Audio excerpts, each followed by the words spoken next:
어제 이제 한국 증시를 가파르게 떨어뜨렸던 핵심 이슈가 이거였거든요. 애플이 증산하려고 했는데 아이폰 14이 너무 잘 팔려서 수요가 좋아서 그거 생산량을 더 늘리려고 했는데 그걸 접었다 계획을. 이 소식이 사실은 블룸버그 단독 기사로 맞아요. 전해지면서 우리 LG 이노텍이 뭐 10% 맞아요. 넘게 폭락해서 끝났고, 그러니까 애플 아이폰에 들어가는 주요 부품들을 공급하는 업체 주가가 다 빠졌어요. 맞았죠. TSMC 뭐 주가도 한 1점 몇 퍼센트 빠졌고, 심지어는 그 TSMC의 노광 장비 제공하는 ASML도 주가가 2% 넘게 빠졌고, 뭐 폭스콘도 주가가 빠졌고, 뭐 다 빠졌어요. 그러니까 관련기업이 많으니까. 한국만 빠진 게 아니고 대만, 뭐 중국 내에 있는 뭐 애플 관련된 애플 생태계 내에 들어가는 모든 관련 업체들 주가가 다 빠졌어요. 근데 문제는 한국이 너무 많이 빠졌다는 거예요. 그러니까 저는 보고 어제 이제 퇴근 전에 저희 유프로한테 한국 시장이 너무 예민하게 반응하는 거 아닌가? 다만 그런 생각은 가졌어요. 한국 시장이 어제 사실은 이제 환율이 위안화 따라서 너무 가파르게 맞아. 뛰면서 한국 내에서는 사실은 야 이거 진짜 또 다른 외환 위기가 오는 거 아니야? 사실 이런 얘기가 나오다 보니까 워낙 이제 그 시장 저변에 깔려 있는 펀더멘탈적인 어떤 센티멘트가 굉장히 약화되다 보니까 이런 애플 충격에 다른 나라 관련주보다 우리나라 관련주가 더 맞죠. 폭락한 거 아닌가 싶어서 오늘 애플 관련된 얘기들을, 그러니까 제가 애플에 직접 확인할 수는 없어요. 왜냐하면 애플은 여기 나오는 모든 기사에 대해서 NCND예요. 맞아요. 대답을 안 해요. 확인 안 해줘요. 그래서 미국 매체도 애플한테 물어봐서 뭔가 확인해 줄 수는 없어요. 애플이 직접 밝히지 않는 이상은. 다만 주변부에 애플에 관련된 얘기를 잘 해줄 수 있는 사람들의 얘기들을 제가 충실히 찾아서 팩트 체크 차원에서 우회적인 팩트 체크지만 좀 정리를 해왔습니다. 그래서 과연 10% 넘게 이노텍이 빠졌던 게 정당한가? 이걸 좀 사실 따져보고 싶어요. 좋습니다. 오늘 주가가 어떨지 모르겠지만. 자, 먼저 뉴스부터 소개해 드릴게요. 수요 부진에 증산 계획 접은 애플. 이 자체가 사실 말이 안 돼요. 왜냐하면 증산하겠다는 건 수요가 굉장히 많다라는 거거든요. 그래서 증산하려고 했다라는 뉴스가 나왔었는데 증산 계획을 접었는데 수요 부진 때문이다. 사실은 9천억 그 9천만 대 원래 이제 처음 주문한 게 아이폰 13하고 똑같아요. 그럼 그게 수요 부진입니까? 아이폰 13이 역대 최대로 판매된 아이폰인데. 그러니까 이거 자체가 사실 말이 좀 안 되는 거거든요. 우리가 기대치를 높게 가졌다가 우리끼리 다시 실망하는 거예요. 그 애플은 가만히 있어요. 애플에서는 증산도 얘기한 게 없었어요? 한 적 없죠. 심지어 9천만 대도 애플은 얘기 안 했어요. 아무것도 얘기 안 한 거예요, 애플은. 자, 블룸버그가 익명의 소식통을 이용해서 어제 이렇게 보고 있습니다.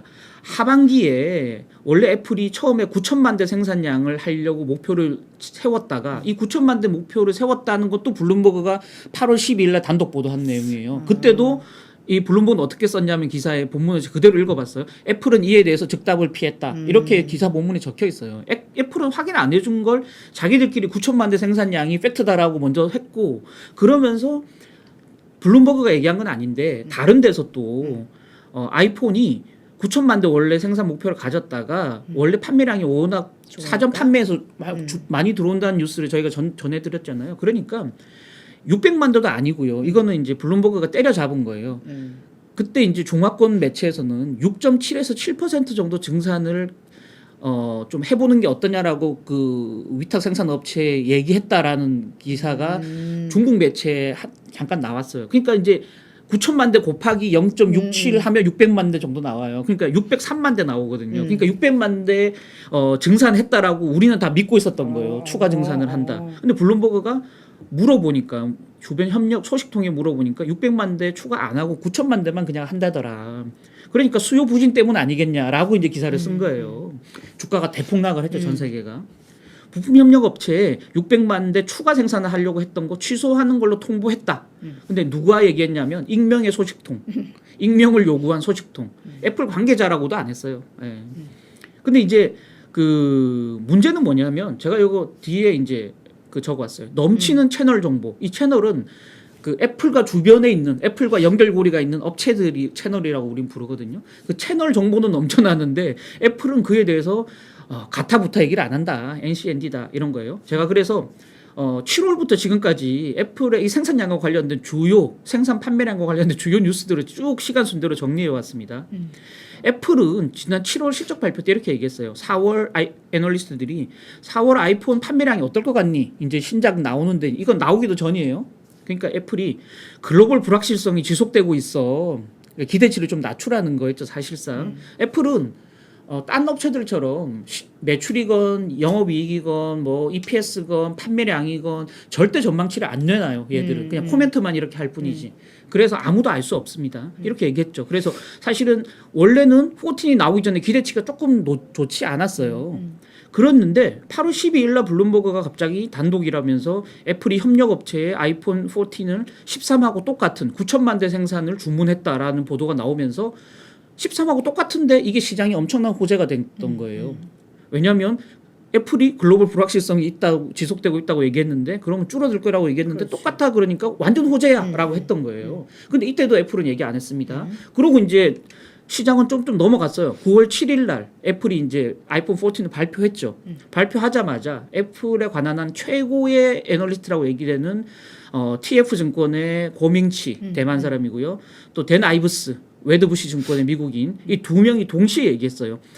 블룸버그가 썼던 거 그때 애플은 확인 안 해줬지만 우리가 확인해 보니까 채널에 확인해 보니까 14 초도 물량 9천만 대 맞다더라. 그러니까 이게 이제 기정사실화 돼버린 거예요. 제일 잘 아는 애널 두 명이 동시에 얘기하니까 이게 이제 기정사실이 돼버렸던 겁니다.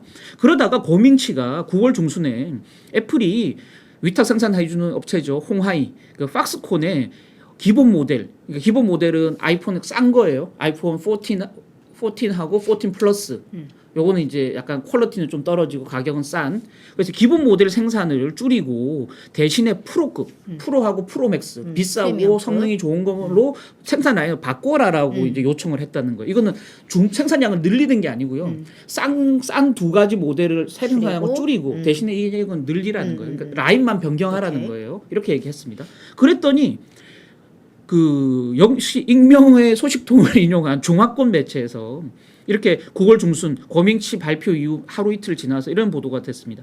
애플이 사전 주문량을 보고 사전 주문량이 워낙 호조니까 일부 업체에 대해서 7% 정도 증산을 요청했다라는 이제 근거를 알 수 없는 보도가 나옵니다. 이때부터 사실 600만 대 증산 얘기가 이제 시장 내에서 나왔던 거예요.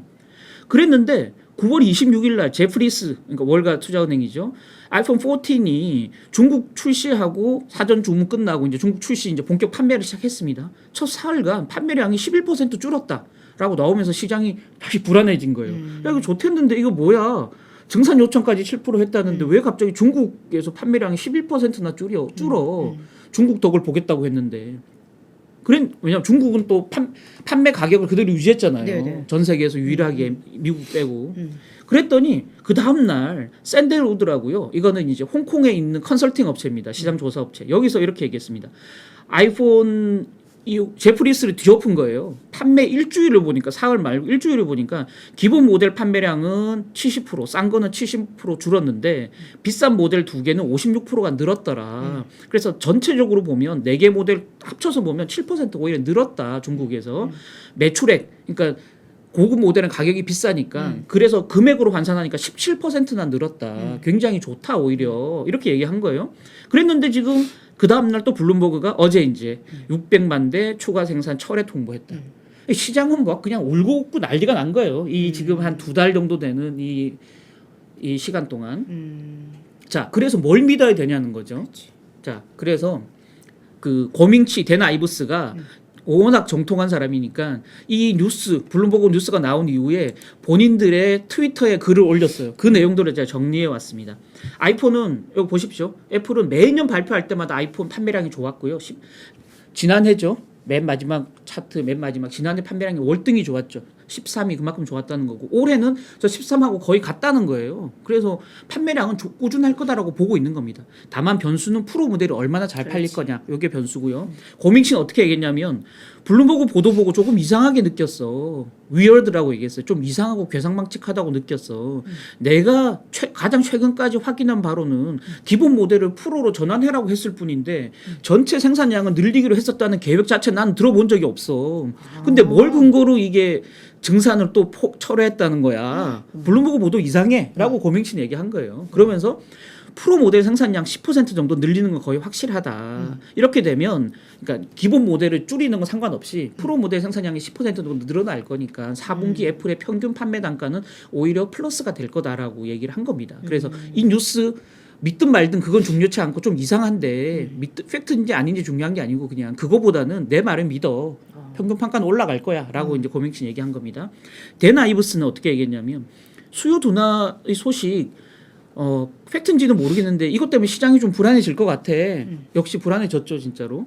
다만 애플은 이게 전체 생산량이 어떻고 이게 중요한 게 아니고 프로 모델, 프로하고 프로맥스 생산에만 집중하면 돼. 애플 주가에 대해서는. 시장 전체는 이것 때문에 불안할 수 있는데 애플 주가 투자하는 사람들은 프로 모델 생산량만 집중해서 봐. 딴 거 보지 마. 이렇게 얘기한 거예요. 프로 모델 생산 비중을 보면 그러니까 고가 모델이죠. 고가 두 개 모델. 아이폰 13은 65%였대요. 나머지 35%는 저가 모델이었는데 지금 14로 가면 85%가 고가 모델이라는 거예요.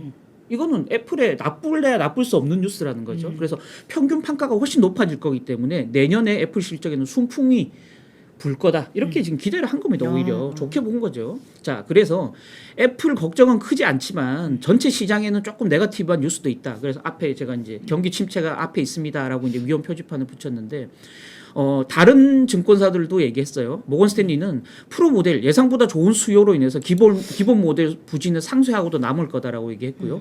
프로 모델 최근 6년 만에 가장 긴 대기 시간을 지금 경험하고 있어. 주문하고도 물건이 못 와.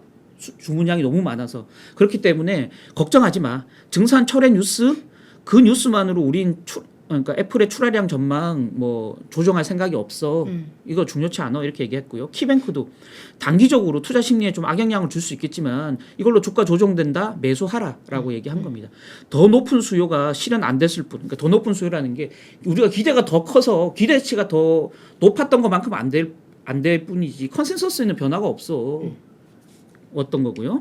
에버코어 같은 경우도 혹시 가짜 뉴스인가 아닌가 의심했다 이렇게 이제 직접 코멘트를 했어요. 그러면서 큰 의미 둘 정도는 아니야. 고가 모델로 생산이 전환됐을 뿐이야. 전체 생산량은 상관없어 이렇게 얘기했고요.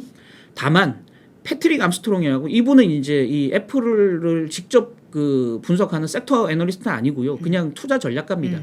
그러니까 최고 투자 책임자죠. 이분은 얘기했어요. 이 뉴스 보고 애플이 이게 팩트인지 아닌지 이분은 그게 중요한 게 아니고요. 글로벌 수요 둔화는 원래 예견됐던 일이야. 그렇지. 애플이라고 용 빼는 재주 있어. 애플이라고 이런 상황 나몰라라 못할 거야. 모든 물가 다 뛰었는데 내구재 수요를 뭐 소비자가 줄이는 건 당연한 거 아니야? 얘기했고요.